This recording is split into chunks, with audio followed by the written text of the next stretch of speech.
Good evening. Welcome to the 5 o'clock news. I'm Elizabeth Dinh. And I'm Pete Ferryman with your top headlines at the top of the hour in the next 12 on 12. First, a deadly confrontation at a business in Wilsonville. Deputies say a man opened fire, led them on a chase, and then caused a standoff. A wild series of events that took the suspect and law enforcement from Wilsonville to Woodburn.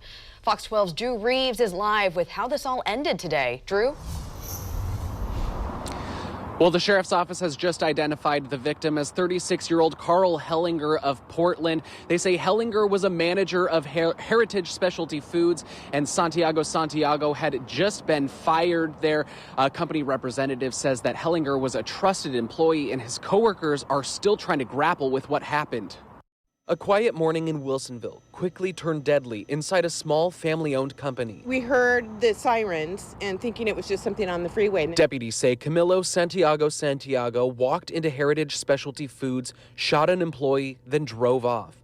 Officers raced to the scene, shutting down Boberg Road and helping employees evacuate the building.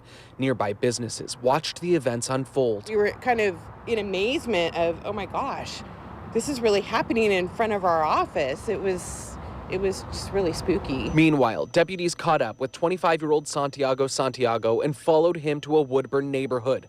After a short standoff, he was taken into custody. Deputies found a gun in his waistband and 2 more in his car. Now, they're waiting on a search warrant to look through Santiago's apartment.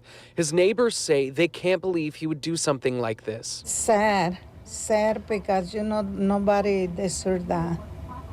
And he's too young to do that. A company representative for Heritage Specialty Foods says Carl Hellinger was a wonderful person. He was trusted by everyone who knew him and worked with him, and for this senseless act of violence to happen has been a shock and has been absolutely catastrophic to everyone here at the company. The business across the street helped Hellinger's coworkers as they evacuated the scene.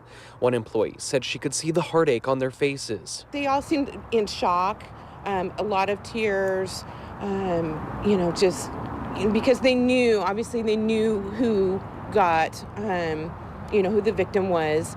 And so, yeah, it was just very traumatizing. And that grief won't go anywhere anytime soon. The family, employees, leadership within the company, partners and suppliers are still reeling from this senseless act of tragedy that took place this morning. And Santiago has been booked into the Clackamas County Jail on charges of second-degree murder and felon in possession of a weapon. Live in Wilsonville, Drew Reeves, Fox 12 Oregon.